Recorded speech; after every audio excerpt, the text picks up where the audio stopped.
গাজায় ইসরায়েলি হত্যাযজ্ঞ বন্ধের দাবিতে যুক্তরাষ্ট্রের বিশ্ববিদ্যালয়গুলোতে ব্যাপক বিক্ষোভ চলছে। কয়েকদিন ধরে চলা বিক্ষোভ দমনে মোতায়েন করা হয়েছে আইনশৃঙ্খলা বাহিনীর অতিরিক্ত সদস্য। শত শত শিক্ষার্থীকে গ্রেপ্তার করেছে পুলিশ। বিক্ষোভ ছড়িয়ে পড়েছে অস্ট্রেলিয়া, জার্মানি ও ফ্রান্স সহ বিভিন্ন দেশের বিশ্ববিদ্যালয়েও। গাজা নিয়ে যুক্তরাষ্ট্রের নীতির বিরোধিতা করে পদত্যাগ করেছেন মার্কিন পররাষ্ট্র দপ্তরের আরবি ভাষার মুখপাত্র হালার আরিদ।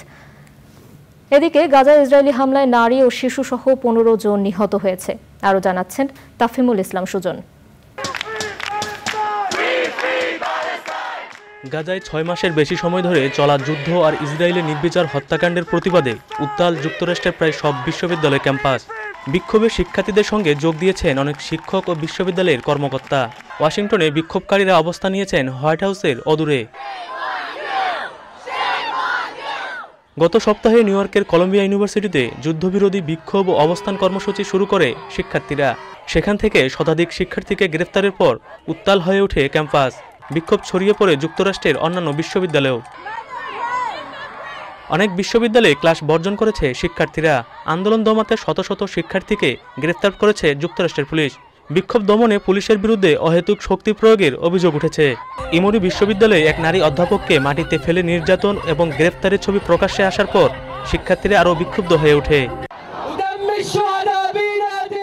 বিক্ষোভের জেরে যুক্তরাষ্ট্রের সাউদার্ন ক্যালিফোর্নিয়া ইউনিভার্সিটির স্নাতক সমাপনী অনুষ্ঠান বাতিল করা হয়েছে। আন্দোলনের ঢেউ আটলান্টিক পাড়ি দিয়ে আছড়ে পড়েছে ইউরোপেও। যুক্তরাজ্যের বিভিন্ন বিশ্ববিদ্যালয়ে ফিলিস্তিনিদের সমর্থনে বিক্ষোভ করেছে ব্রিটিশ শিক্ষার্থীরা। বিক্ষোভ হয়েছে জার্মানির বিভিন্ন বিশ্ববিদ্যালয়েও। ফ্রান্সের প্যারিস ইনস্টিটিউট অব পলিটিক্যাল স্টাডিজের বাইরে যুদ্ধবিরোধী বিক্ষোভে অংশ নেয় শিক্ষার্থীরা।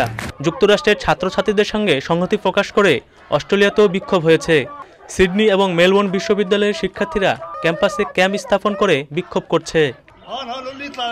গাজা যুদ্ধ নিয়ে যুক্তরাষ্ট্রের নীতির বিরোধিতা করে পদত্যাগ করেছেন মার্কিন পররাষ্ট্র দপ্তরের আরবি ভাষার মুখপাত্র হালার আরিদ।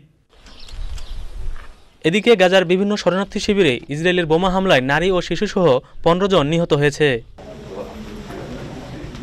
হামাসের দীর্ঘদিনের রাজনৈতিক প্রতিপক্ষ ফাত্তার সাথে ঐক্যের ইঙ্গিত দিয়েছে। হামাস ও ফাত্তার এই ঐক্য প্রক্রিয়ায় মধ্যস্থতা করছে চীন। তাফহিমুল ইসলাম সুজন, চ্যানেল আই। বিকাশে কম খরচে ক্যাশ আউটের লিমিট বেড়ে 50,000, প্রিয় এজেন্টও 2টা।